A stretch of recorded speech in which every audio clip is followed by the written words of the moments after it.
Welcome to By the Way with Beth and Stacey. I am Beth Cooper. I am Stacey Early Wine, and it's a dreary January day, which It is. she's loving. I'm It's despising. It's nice. I feel like snow is in the air. Like it just feels like it could snow. I don't know. Like seriously, yesterday, or what day was it? It was spitting snow yesterday. Yeah. And it made me happy. Well, we got that snow the other day. It was big old flakes, too.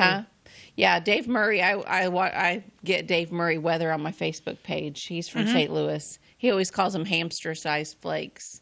And then he always gives this graphic of like hamsters falling from the sky. Where does he? I mean, I don't know. It's something he started hamsters? doing a long time ago, I think. He used to be on KSDK5, I think, in St. Louis. I think is the one he was on. Okay. Or he might have been Channel 2. I don't remember which one he was on, but he was good anyway. Now he's retired, and I follow him on Facebook. But he's a hoot.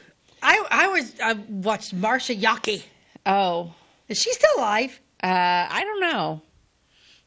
Where was she? Champaign? Or I think she was in Champaign. Yeah, I didn't get Marsha weather Yaki, from up there. and then who was the guy? Kevin Ort? Yeah, Kevin Orr from Terre Haute.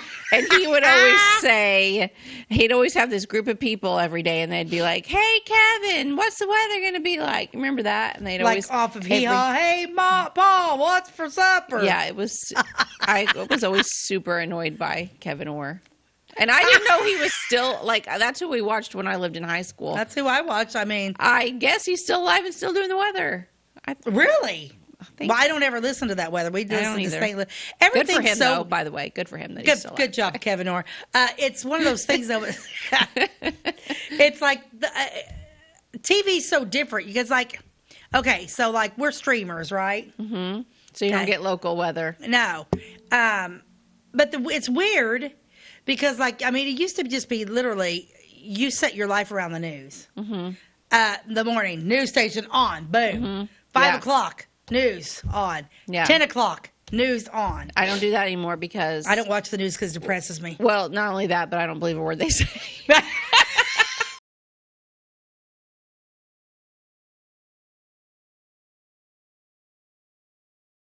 It's just too easy to do that. Yep. Yeah, because I was looking for the weather, I mean, just this week. And it's like supposed to be even warm. It's supposed to be like in the 40s all week. That just gives me a headache when it's up and down, up and down. It gives me a headache, too. I don't care if it stays warm or stays cold. I prefer cold, but whatever. Just pick a temperature. And stick with it. And a barometer reading and just stick with it. Well, I'm just going to say this. I hate the cold, but it needs to get cold and freeze and freeze and freeze and freeze to get rid of the bugs. Yeah. What is it about... And I'm not just talking like sickness. Busy bee. You're talking about sickness. Mm-hmm. Because whatever you get doesn't leave. I know. So my kids, we all had COVID in October. Then we kind of got over that. And then they were immediately hit with some influenza when I think their immune systems were already down. And then they just whammo. And then they ended up with this weird rotation of like fevers, sore throat, My kids have missed so much school this year. It's insane. But they seriously were sick every single time. Yeah. And I couldn't send them because their fever was like 103, 104. And there was a point where my husband was like, are they faking it? Are they really sick? I'm like, they are very sick. Like, they cannot quit coughing. Yeah. Their tonsils are this big around, and they have a fever of 103. I don't know. I don't know what it is. And the schools are probably like, good grief. But I don't think we're the only family. I mean, it's just everywhere this year. Well, it's There's just so like much I sickness. got this cold back November, and I'm thinking, okay, I'm kicking it. I still get a little bit. I don't understand. My Carissa's the same way. She's still hacking and coughing and runny nose, and it's like two been rounds months. of antibiotics, steroids, drugs. Yeah, I don't know, but I'm hoping this semester of school is everybody's healthier and not. I hope so missing too. But because we do really need it to get. Yeah, it needs to freeze, and because I don't know. I bet everybody's just losing their mind. Yeah, I don't know. I don't know. I just don't like being sick, but it keeps. I'm not. But it's like one of those things. Is like not sick. You know, right? It's just Do irritating. you got big plans for January? Yes, Jim and I are headed to Mexico. Oh, right. Yeah, you're going on a cruise. Or not a cruise. You're not. You're going to the cruise. She is going on a cruise, but that's not for a few more months. That's in June. Isla Mujeres. Okay. It is a little island off of Cancun. So you fly into Cancun. And then you take a little charter boat over to this little island. Apparently, it's really a cute little island. It is a 1/2 mile wide and 5 miles long. That's all it is. And Wow. they say on the south side of this island it's considered to be the most beautiful beach in the world. Wow. Isla Mujeres. You could walk the whole thing, really. Oh yeah, you literally just get around. When you rent golf carts, they say rent golf carts is fun. I got a whole dolphin. I mean, I like I got. You're gonna do a dolphin cruise or something like that. I swim with them. Like they have like a dolphin. Dolphin discovery is what it's called. So I'll do that. And Jim actually wants to go scuba diving because it's like they've done. Apparently, like there was there's a lot of ruins there, and down below, like you can scuba dive because like somebody's like put all these big statues. Yeah. Down there, and you can. I'm not scuba diving. No way, Jose. Have you seen I've watched the Meg. Yeah, I've watched. Have you watched the one though? Gosh, what's the name of it? Where it's based on a true story. This couple goes out on a scuba dive on this boat, and they get left behind. Oh yeah, open water. Open water. Yeah, never. No. If you've ever seen open water, you will never ever go scuba diving. It's based on a true story. They got left out there. They got left out there, and they were either eaten by sharks or they died of hypothermia. Yeah, or they drowned. Yeah, no, I won't do that. No, you're not taking me out there. I like to snorkel, but I want to walk out there, do my little snorkeling, and I want to walk back up. I want to be able to. But yeah, I'm a good swimmer, but I do not do stuff like that. I'm a great swimmer, but I don't want to do that will walk either. out there in like ankle deep water. I will enjoy the feeling of the tide, and then I go get in the hotel pool. Yeah, I like the ocean. I'll get out there in the ocean and stuff. No. We're going. Mark and Kim Smith are going with us. But yeah, so it's like Jim. He never does this. He went to eat lunch with a fella at the Outpost, and he was like, oh yeah, because it was literally Jim's idea, but he says it's mine. Yeah. And he said, hey, this guy was talking about this little island off of Cancun. It sounds like it'd be really neat. And I'm like, oh really? And he's like, yeah. He's like, I can't remember what the name of it is, but something Isla something, And so he said, yeah. He said like really neat. It's real small. And all this stuff, and so he ended up going to bed. And I did say, wait a minute, the last time we did this, we went with WNOI, that one, and we went to Dominican, and he drove me crazy because he was bored, because Jim has to go. But now he's older, he can relax, and he's going to have a friend with him. So if you two get tired of sitting together, he can go chit chat with you. Exactly. Kim and I will be on the beach, and him and Mark and Dad. But yeah, so 60-year-old Jim is different than 45-year-old Jim, because I was literally out to Dominican. It's like, go find somebody, build them a new hut. I don't know what to tell you, buddy. But he came home, and I'm like, you realize this is tropical relaxation? Yeah. I think I'll like. But this morning, it makes me think of Madonna's song "La Isla Bonita." Yeah. La Isla Bonita. Oh yeah. Da da da da da da. That can be your theme song next week. La Isla Amiga. I don't even know what I just said. I could have said something really bad. I don't know. I don't think you said it right, but okay. I can sing La Bamba. Okay, that's good. But it's very, very Americanized. A lot of, and everybody was like, "Oh, aren't you afraid to go?" It's like, no, not afraid to go. They're all coming here. Why would I be afraid to go there? I might move. I might buy a house down there. Who knows what I'll do when I get down there? Maybe I won't go there. But anyway. Yeah, they're like, just funny. It's just funny, but no, I'm not. But yeah, so January, I like to get away because I really enjoyed when we did that Dominican trip. I really did like getting, because I need sunshine. I am a sunshine girl. What'd you get for Christmas? I got a new chair. A new chair. Oh, for your sewing chair. It is a very nice, kind of like an office chair, but they sell them at the sewing stores, and it's like got the great support, the lumbar support, and it rolls, and it's comfortable. I can sew all day. I did get something. I never get anything for Christmas. You'll never guess what I got for Christmas. A ring. Nope. A dog. Nope. Furniture. Nope. A trip. Nope. Fox Theater tickets. Nope. I give up. Okay. I got a 3.5-foot statue of an alien. Oh my gosh. And when she said I would never guess it, how right was she? Okay. What are you going to do with that? Okay, it's going out by the pool. It's carved out of wood. That guy, like between here and Salem, that's got that big. Because I want a Sasquatch too. I know I'm the weirdest person ever. But yeah, it's an alien. It's painted green, and he's doing the peace sign. Real quick story before I get into our what we're going into. in January last year, Jim and Carolina, my exchange student, took off Route 66 down to Tombstone, Arizona. Yes, yes. So then we left Tombstone, Arizona, and then I wanted to go to Roswell, New Mexico to see the aliens. Okay? We're going into Roswell, right? I said, Jim, when we go to Roswell, I'd stop at these side road places. I want an alien. I'm going to put an alien out by the pool. He's like, are you kidding? I said, no, I want a green alien. So we're driving into Roswell, New Mexico. Old, grocery stores that aren't, around anymore. There's people set up with iron work and stuff. Old gas stations. They're just catering to the tourists. Catering to the tourists. That's me. I'm a tourist trap lover, okay? It's okay. We get in there, and Jim's like, you want me to stop? I'm like, no, let's just wait, and we'll get it on the way out. We go in. Didn't care for Roswell, New Mexico. It's almost like being in a city. It was like being in downtown Effingham. I like old. I don't want things to change. I love Tombstone, Arizona. It was amazing because it's all there. I didn't like Roswell. We went through the little alien museum. We left. I'm like, okay, let's stop and get a statue on the way out. Not one place on the way out of that joint was. So you exited the town a different route than you entered. Because it was like, Roswell, back home. Right? You made a big circle. Made a big circle. Get back to Route 66. Didn't come across one alien statue. Needless to say, I was very sad. So, voila. Now you have your alien statue. Now I have an alien. He's about this tall, peace sign, green, big eyes. It's awesome. And Jack named him Meatball Head. Okay. I like that name, Meatball Head. Yeah, I wasn't expecting to do that because the kids, it's so funny. Because it's still in the house. We got to take it out by the pool. And Jack and JoJo come in for Christmas. And they're like... I said, that's my new alien.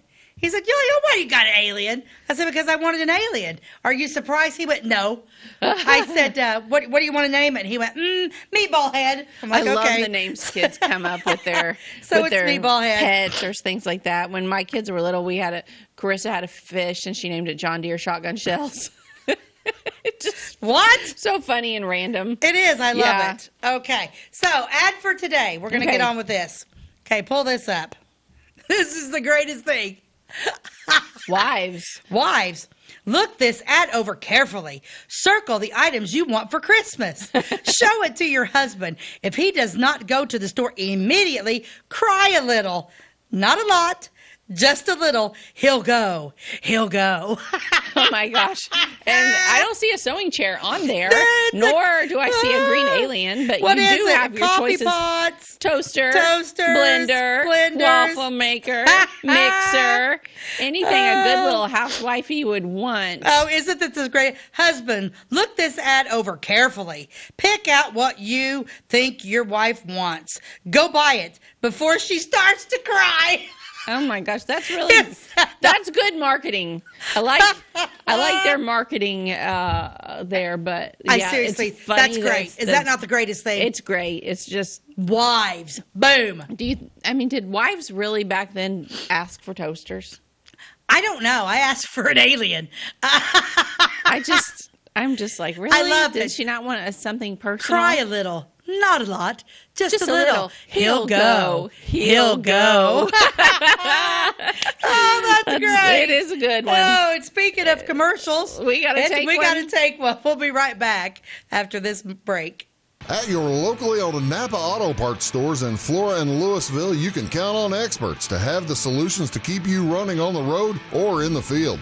More than just your car, the Napa Auto Parts stores in Flora and Louisville carry a large inventory of Napa products for farms, heavy trucks, and just about everything that moves. Experienced associates understand your needs and are ready to help with the perfect part at a great value. That's Napa Know-How at your locally owned Napa Auto Parts stores in Flora and Louisville. Briscoe Surplus Sales on the northeast edge of Flora is your one-stop do-it-all shop. Looking for rugged boots and footwear from great brands like Lacrosse, Rocky, and Carolina? They're there. How about top-notch small engine parts and service? Briscoe Surplus Sales has it. Whether you're wiring your switches or switching your wiring, Briscoe Surplus Sales has the solution and the know-how to help you get the job done right the first time. Briscoe Surplus Sales, your one-stop do-it-all shop. We like technology at Flora Savings Bank. Here's what you can accomplish in our mobile banking app in less than 30 seconds. See account balances in your transactions, set up an account alert, make a transfer between accounts, get an alert text message about your transfer, pay a bill, turn your debit card off and then back on. It all happens in the palm of your hand with our free My Bank to Go app. Search My Bank to Go in the App Store or Google Play and give mobile banking a try. Flora Savings Bank, member FDIC, and equal housing lender. Give me all your lumber. Doors, paint, windows, electrical, plumbing, and much more. Oh yeah, give me all your guns too. John Lucas, What? you better be dreaming about all the stuff we sell here at Zink Building Center. Oh, I would. Zink Building Center in Louisville on Route 45. It's a cool place. Welcome back to By the Way with Beth and Stacey. I am Beth Cooper. I am Stacey Earlywine, and on today's show, we're going to cover actually my family, my great-great-grandfather, William Franklin, and it's Clay City bound is where we're going. Beth, do you remember when we were? Okay, wait a minute. Did you and I were leaving? Did you ever go to that cemetery with me that's out in the middle of a field over in Clay City? No, you talked to me about that. I Okay. wasn't with you on that trip. Okay, so actually, It's numbered or something, it's right? numbered, yeah. It doesn't have a name? It doesn't have a name. No, it doesn't have a name. And it's, I was leaving, I think I was going around before I even did the cemetery show. I was driving around and I was in Sailor Springs and I was looking at, and as I'm leaving Sailor Springs, I couldn't tell you how to get there, but I'm driving. I'm like, what's up there on the hill? That looks like a cemetery up there. But corn was, Yeah, the corn was- it was kind of growing, so I didn't go up there. Well, then I decided when you were gone one time, I was going to drive around and go to all these Yes, cemeteries. And we did an episode on cemeteries, which I find cemeteries fascinating. Me too. I love them. And I'm like, ooh, that corn's gone. I'm just going to drive back there. So I take my brand new washed car. Oh, yeah. Yeah, you told me about this, and that was next. Okay, so when We'll do, go. We're going to go, but we'll take truck. We'll take either Jim's truck or Jason's truck. Yeah. And So I Trixie up to this because I'm thinking it's just like the Black Cemetery in Oskaloosa. It's like filled, but it looks like there's an island there, and that's where the Black Cemetery's at. And that's kind of how this was. I'm like, that is a weird, that cemetery's up there. So I drive back there, and dust is flying, and I get out, and I discover it's my family. what a shocker. Yeah, it's Franklin. The name Franklin's everywhere. My mother was Dallas Franklin. My grandfather was Roy Franklin. This is actually my grandpa Roy Franklin's grandfather. Okay, so we're going way back. We're going back. He was a Civil War soldier. Okay. Okay. And Tell me it's about funny, him. when I found the picture of William, he looks just like my cousin Caleb. Oh, isn't Caleb. that creepy but And- cool? and Creepy but cool. It is because my grandfather was Roy Caleb Franklin, and then my uncle RC, my mom's brother that's still living, is RC Franklin, Roy Caleb Franklin, and then RC has a son, and his name is Roy Caleb Franklin, comes from Caleb, and I found the name Caleb even back before my grandpa. Wow. So it was very interesting. So I'm like, I need to, because I didn't think about. Because like my grandfather, actually, my mom and my uncle Floyd went to school in Sailor Springs, and then my grandpa got into the oil business and worked for Dowell, and then they moved to Florida. And then after Mom and Floyd graduated high school, then he moved his family back to Clay City and started his oil company. Okay. Okay, this is the lineage of William Franklin and Martha Jane Walden. Come to find out, I wish I would have known this when I was sending my boys to school. I'm Indian. I have Indian in me. Oh, really? Yeah. My Yeah, because they could have got a scholarship. They could have went to college for free. I'm as much Indian as Elizabeth Ward. More Indian than Elizabeth Ward. All right, let's keep going before we offend somebody. Okay, so here it is. My great-great-grandfather. William Franklin was born March 18th, 1841. In Owen County, Indiana. Okay. The fifth child born to Henry Franklin and Catherine Stansbury. Stansbury, you sound like you're from England. I Quite right. do. I Cheerio. do.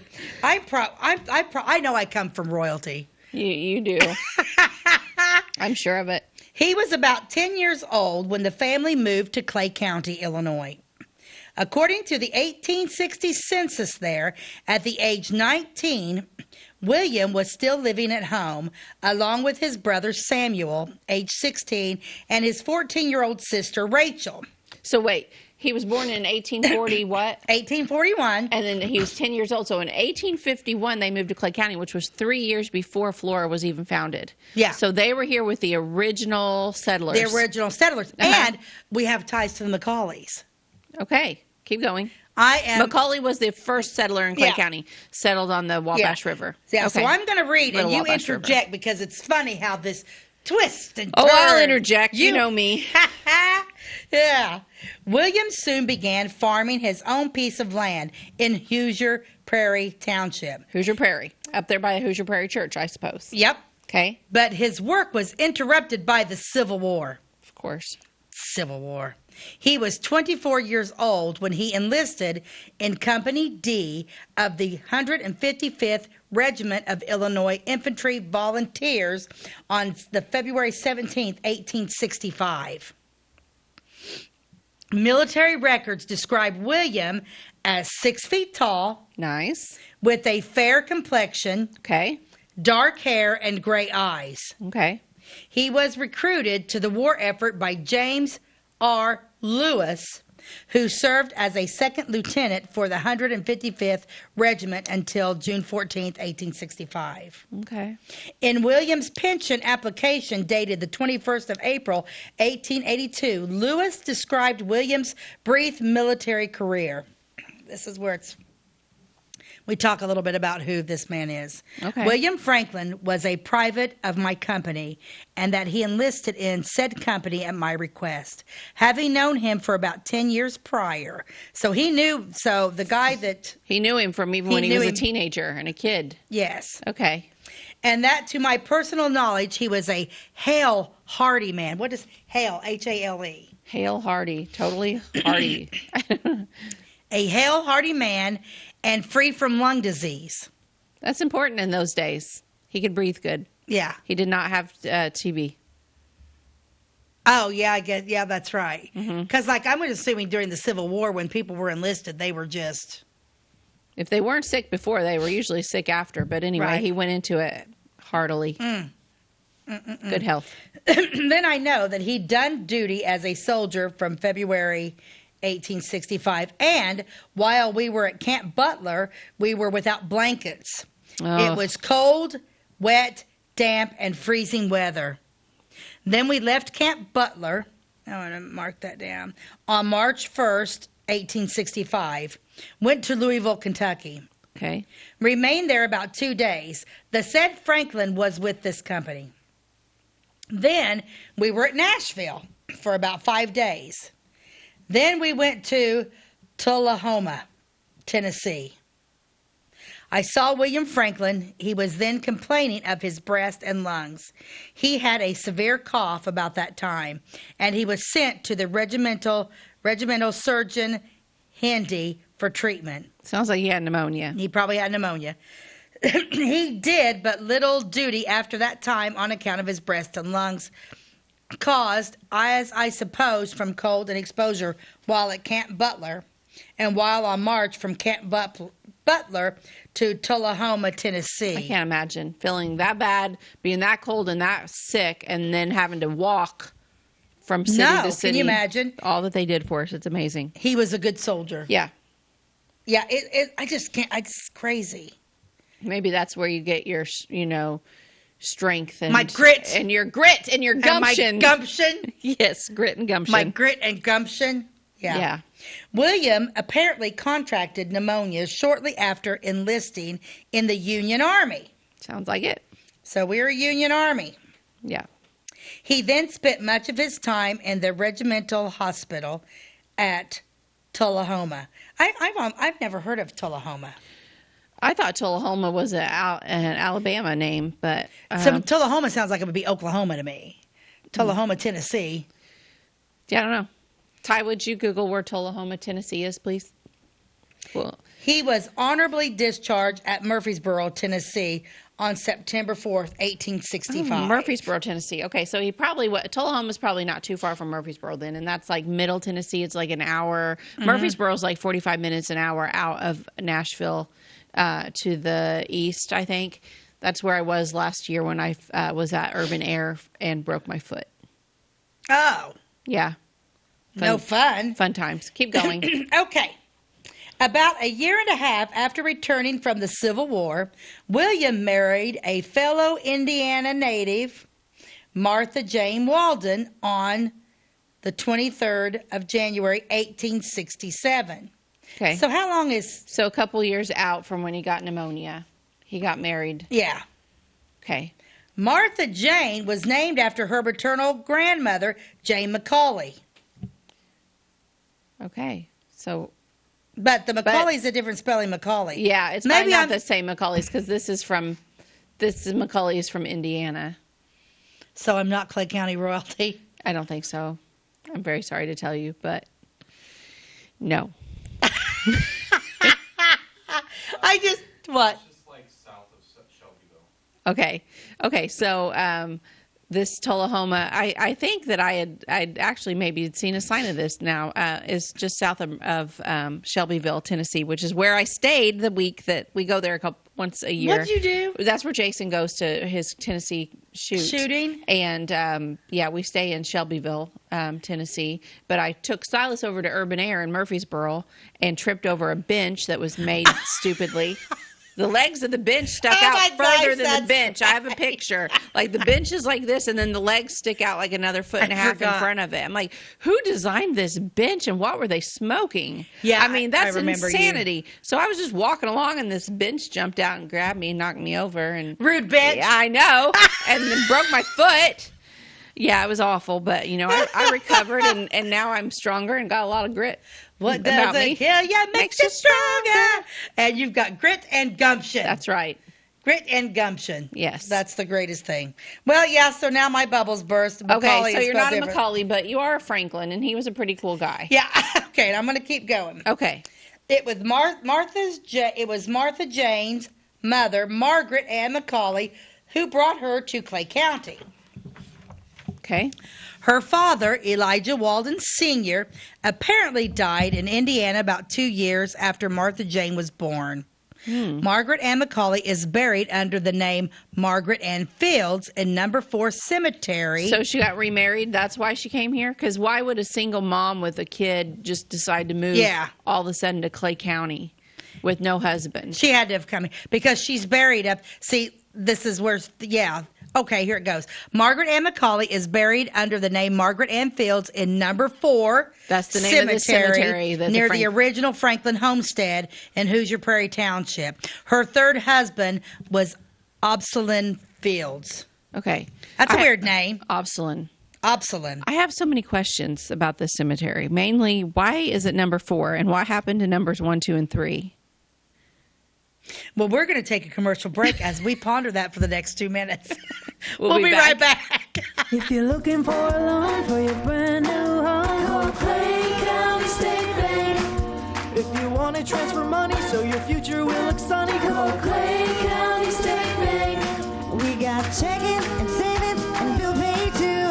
An online banking, just ask our crew. For all your banking needs, we think you will agree. Clay County State Bank is the place you need to be. Clay County State Bank. At Clay City Banking Company, we're all on the same team, regardless of zip code. At home, work, school, or across the country, you can be part of our team with our cutting-edge mobile banking products. From your hand, you can check balances, transfer money, make deposits, and pay bills. Looking for a loan? We've got you covered with our mortgage, agriculture, commercial, and consumer loans. Join our team today. Clay City, Flora, Louisville, and Fairfield Banking Companies. We're the hometown banks, member FDIC, and equal housing lender. It's the weekend and your symptoms are worsening.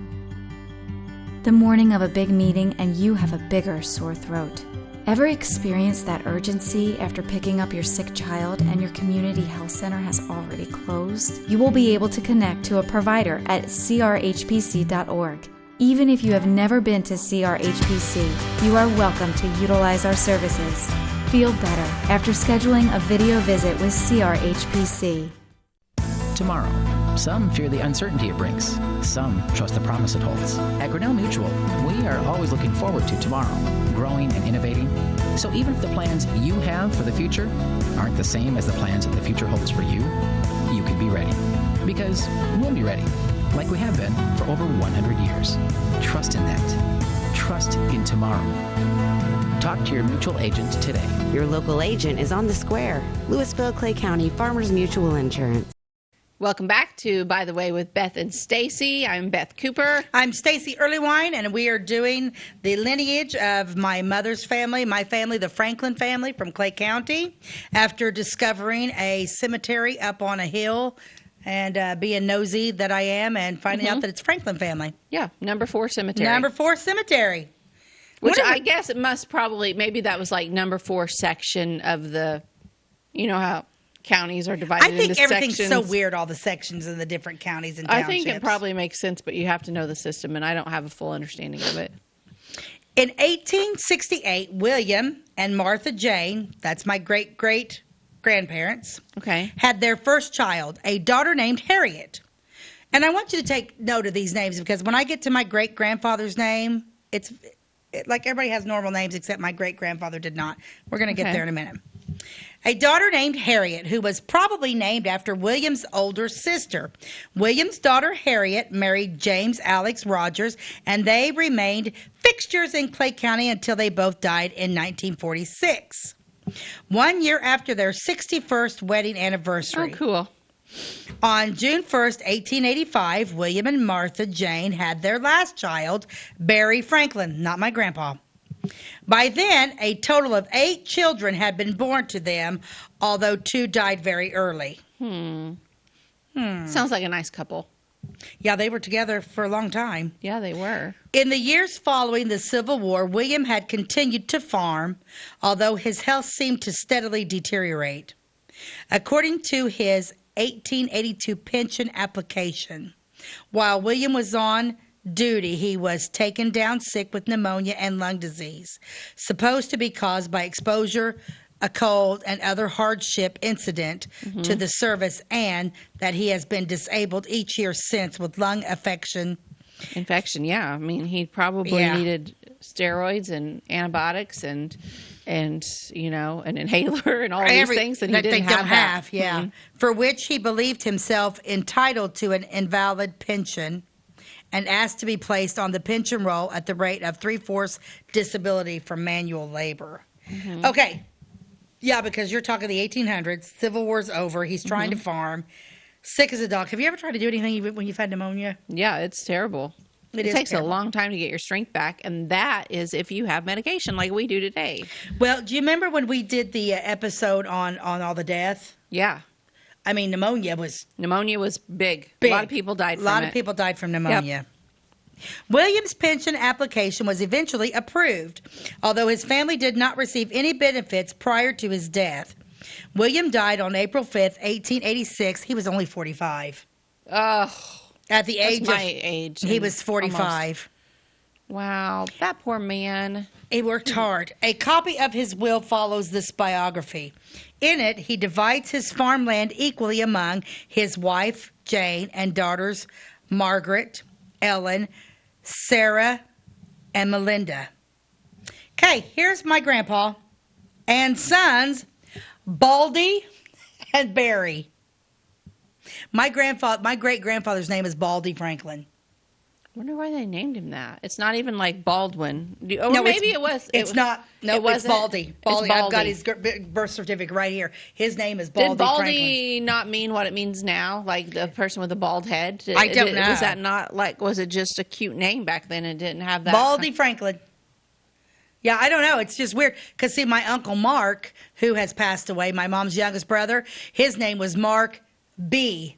Franklin, named after Baldy, but my granny did not want a child named Baldy, Mark Baldy Franklin, so she just did. So my Uncle Mark's literally middle name was the initial B. Mark B. Franklin. I don't blame her for that, but that's just a strange one for sure. know it. And leaves full control of his personal property to his wife, Jane. Also, to his oldest child, who had gotten married 2 years earlier. Daughter Harriet shall have $5.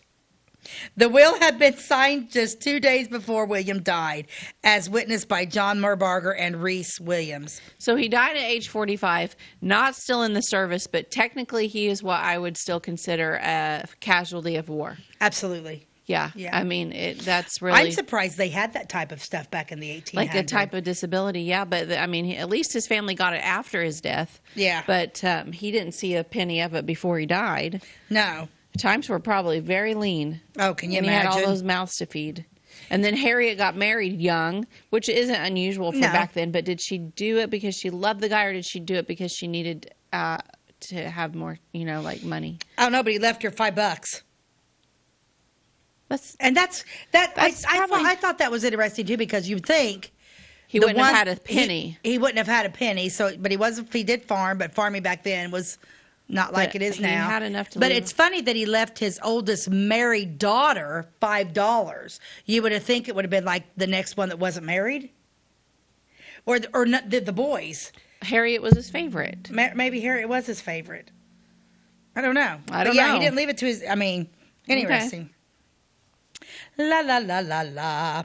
Martha Jane was left with 5 children to raise after her husband died, ranging from Margaret Ellen, who was 13 at the time, down to Barry, who was less than a year old. That's sad. That's super sad. Martha Jane applied for a widow's pension, and additional testimony was taken from the second lieutenant, James R. Lewis, on March 27, 1888. About the 15th day of March, 1865, William was disabled, and duty and treatment was given him by Regimental Surgeon Hendy for the chronic diarrhea. At Tullahoma, he was attacked with fever, which resulted or terminated in the chronic diarrhea or dysentery. Yeah, that's what I was going to say. It sounds like dysentery, which... Yeah. Bad water. And as a result, William had cough pains in his breast and lungs while I remained with the company. Therefore, I am confident I had personal knowledge of the time and place he was taken sick. He being under my command at the time, and now that he contracted diarrhea and disease of the breast and lungs while in the line of duty as a soldier from drinking impure water and other causes incident to the service, without any fault or misconduct on his part. He was a good and faithful soldier while I was with him in the service. So what a good friend he had in his lieutenant.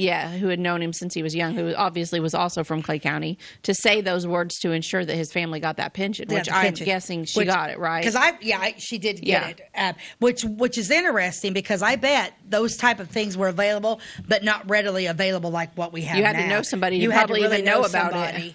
So actually, this Lieutenant James Lewis did them a huge favor. Mm-hmm. The pension application process apparently also required evidence of all children born to William and Martha Jane, as indicated by the following affidavit taken on the 4th of December, 1889. So, 1889, and when did William pass away? I missed it. 86. Okay, yeah, 86. So, he died in 86, so it's 3 years later, and this woman's got how many children at home? 5 children at home. They both contain testimony from 55-year-old Rachel Franklin, who was William's sister-in-law, the widow of Caleb S. Franklin. So that's where the name my grandpa comes from, because so that was the brother that died. Yeah, Rachel Franklin, who was William's sister-in-law, the widow of Caleb. So he named, Caleb died in the Civil War. So Caleb died. I think maybe. Yeah. Or what do you think? I don't know. It doesn't really talk about Caleb Franklin. I bet he did die in the Civil War. He would be about the right age for that. But since Rachel is William's sister-in-law, she would have been married to his brother Caleb. So that's where the name Caleb comes from. Okay. In our family. But then Baldy would have actually named my grandpa Caleb after his uncle who had passed away. In the Civil War. Probably. I'm interjecting. Well, that's good. Keep going. I was present on the 21st day of August, 1870 at William at William Franklin, at which time Martha J. Franklin gave birth to Rosella. And that's a pretty name. Yeah, it is pretty. Rosella. Yeah, and I'm she gonna died. Write that one down. Yeah, so that is pretty. The 21st day of August, and then Rosella departed this life on the 22nd day of September, 71. So she just lived. So she was born on the 21st day of August, 1870, and then she died a little year over a year later. I was present and eyewitness to the birth and death, and know that said Rosella was born in lawful wedlock. Second, to our personal knowledge, Martha J. Franklin gave birth to Margaret E. Franklin at this county on the 18th day of September, 1872, and that the said Margaret now resides with her mother and is still living, and that Martha J. Franklin still remains unmarried and is supporting her said children. Yeah. Okay. Can you imagine an unmarried widow? No, in those times, and having to do all that the women did, and not just take care of the kids, but get food and cook the food 3 times a day, and do the garden, and do the canning, and do the quilting, and do the mending, and do the ironing, and do the hauling of the water. I'm exhausted by you just saying that. I know, but that was life. That was life, wasn't it? Both affidavits were signed by Rachel Franklin, along with the above-mentioned daughter of Martha Jane, Margaret E. Franklin, who was then 17 years old. There is also the signature of William Franklin, probably Martha Jane's 19-year-old nephew, William M. Franklin, son of Samuel Franklin. Okay. So let me get into all the different names. In the years that followed, Martha Jane must have been busy managing a large household on her own. Yeah. But she remained active in the community. Well, good for her. She still had time for the community, even though she didn't have a big old backyard pool with an alien in it. No, she didn't. And provided assistance to other growing families. On the 6th of December, 1892, Martha Jane hosted a double wedding at her home. 2 of her 3 remaining daughters were married on that day. Oh, that's so cool. I like double weddings. Margaret Ellen, age 20, married William Workman, and Sarah Emmeline, that was her middle name. Emmeline. 16, married Daniel Davidson. I like it. I like double weddings. Makes me think of Marsha and Jan Brady. They did. Did you watch that wedding special, the Brady Bunch wedding, where they both get married? That is awesome. It's a good one. Well, we're going to take a commercial break, and we'll be right back in just a minute. We'll finish up with the Franklin family. Do you bowl like this? That's great. Do you bowl like this? That's great too. That's because whether you're a pro or you just want to have a lot of fun, at Pegel's Silver Dollar Lanes, we have a lane for you. We have Galaxy Bowling, gaming for kids and adults, Joe's Pizza, a full bar, darts, pool, and fresh and clean bowling shoes. Boy, does that smell nice. So come on down to Pegel Silver Dollar Lanes in Effingham, where we have a lane for you. My name is Robin Stanford. I own Stanford Marketing. It's a promotional products business along with an embroidery business. And we do custom hats, t-shirts, anything, you name it, we can make it. People like that we do stuff in-house and we can actually make things here and that we're not contracting the work out to other places. We never say no. We always try to find a way to do it. If anybody can do it, we can do it. We are hardworking women, that is for sure. Come to Stanford Marketing in Flora for all your custom and promotional needs. The insurance specialists have options to tailor to your needs at CSI Insurance Brokers. Experienced insurance brokers at CSI are skilled with all types of insurance plans and policies and represent many companies, including Safeco Insurance. You'll benefit from their detailed expertise, unbeatable premiums, and commitment to customer service. CSI Insurance Brokers and Safeco Insurance Company, providing affordable rates on quality insurance since 1952. For over 50 years, at your locally owned and operated Royal King Supply in Salem and Olney, we've helped you and your neighbors enjoy an easy country lifestyle. We carry the most thorough sporting goods department around with a huge variety of hunting and fishing gear, camping equipment, and a variety of firearms for any need. Our team is here to help you find whatever you need. Open every day, it's Royal King in Salem and Olney, your locally owned farm and home store.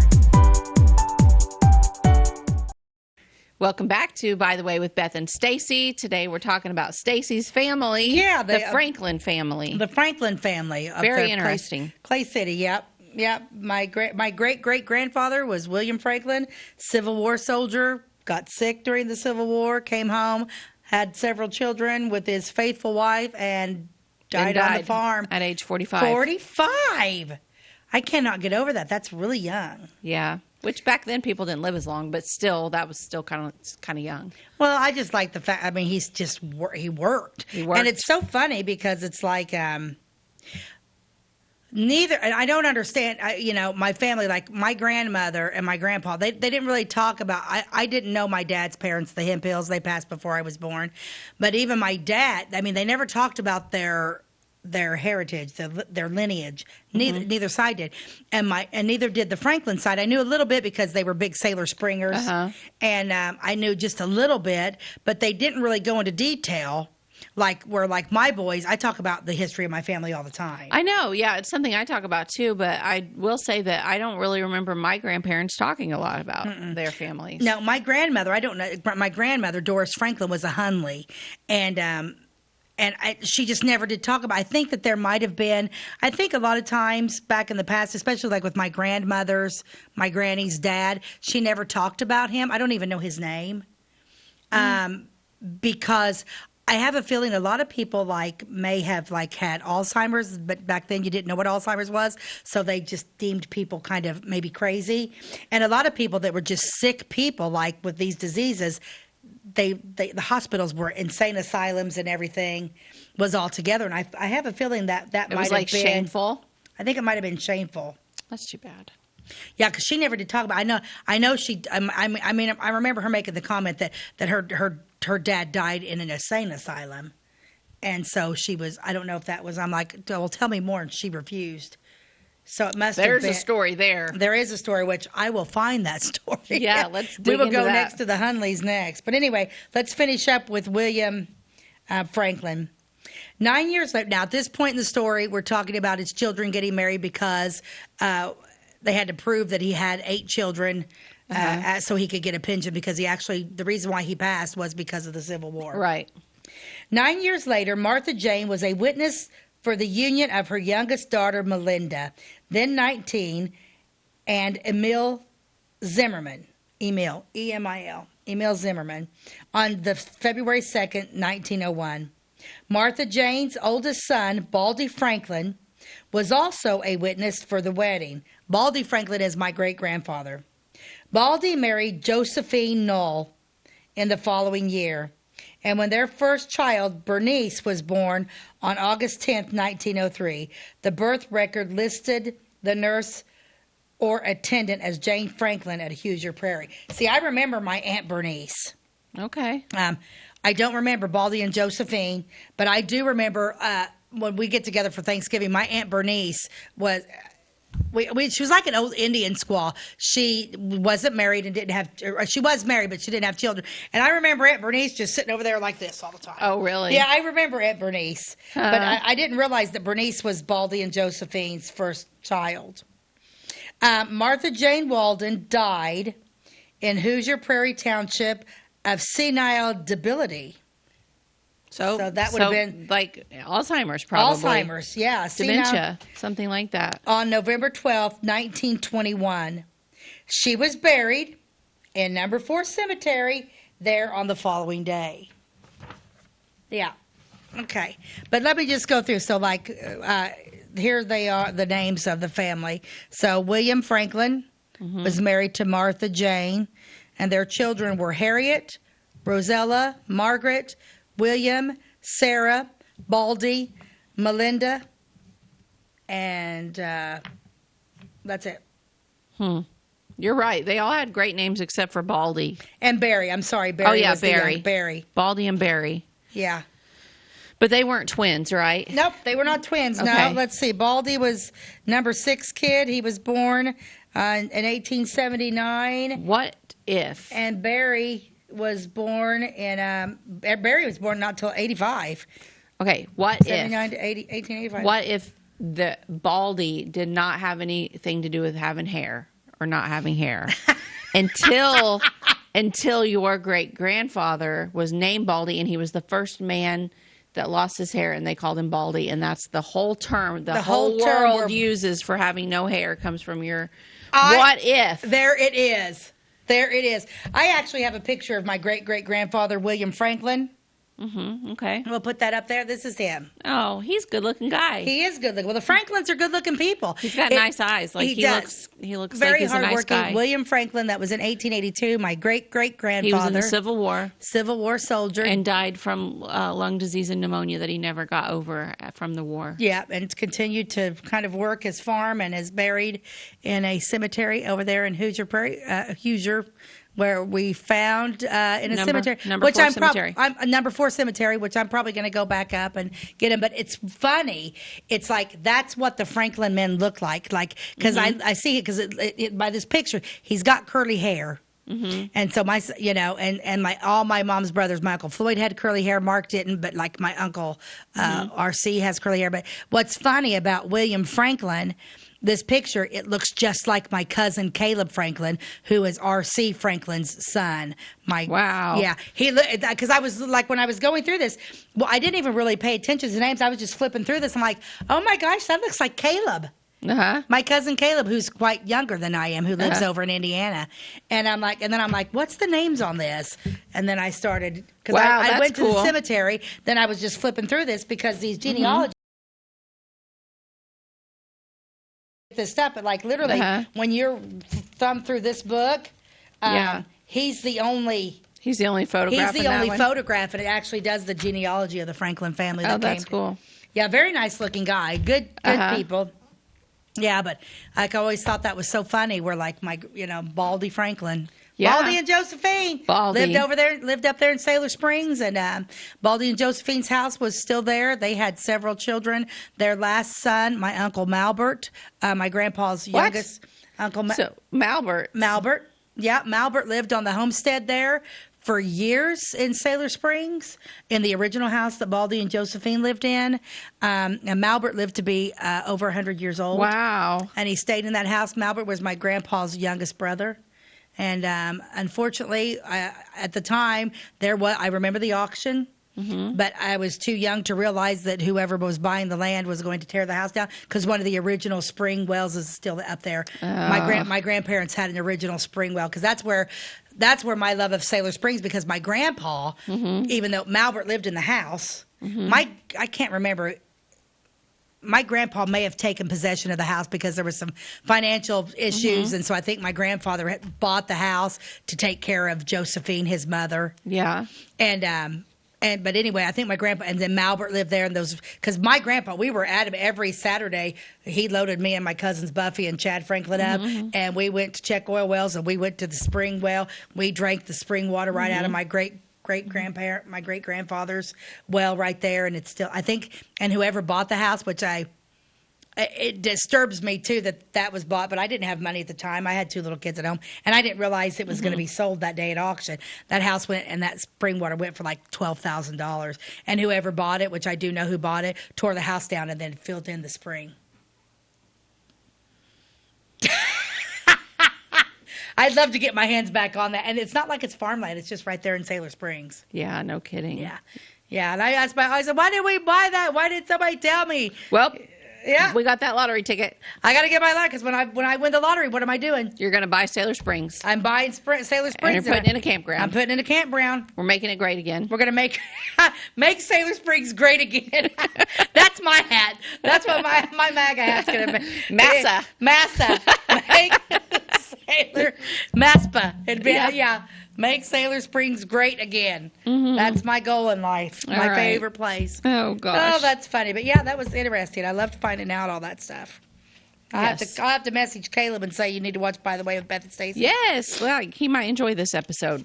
Right. Absolutely. Especially, see, because I guarantee you he's never seen this picture. I'm going to send it to him when we get done. Because it looks just like him. Yeah. It's craziness. For sure. What will we end the show with today? A great quote. Let's find a great quote. Or rule to live by. Ooh, this is a good one. Okay, this is by George Bernard Shaw. We don't stop playing because we grow old. We grow old because we stop playing.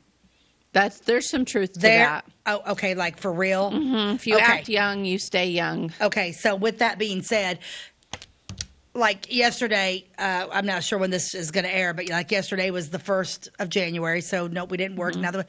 I was a slug all day, and I felt like crap. Mm-hmm. When you don't move and you don't do things, I don't know how anybody lays around and doesn't do anything. Yeah, I think you would feel terrible. I mean, once in a while, it's fun to do that for a day or so, but yeah, my head had that old lady push up right here. I watched movies. I was obsessed with Chuck Norris. Oh, you'd had a Chuck Norris day. Chuck Norris and a Charles Bronson. Yeah, I was in my Chuck. Jim built me a fire, and I don't even know. That sounds I just ate leftover. I don't even know what happened. It just all day flew by. I did nothing. I did nothing yesterday. I made a quilt yesterday from start to finish. What kind did you make this time? Valentine's Day quilt, and you guys will see it later next month. Oh, yeah.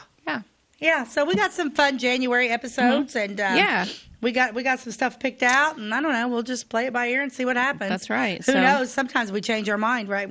That's right. Sometimes we have an episode planned, and then we're like, ooh, I really want to do this one, and then we just push the other one down to a different date. But because I'm pretty sure from like a year. Oh, and our anniversary is coming up. When is our anniversary? By the way, it's in February, I believe. February. 1 year, by the way, with Beth and Stacey. 50 more to come. That's right, 50 more years. 50 more We're going to be here forever.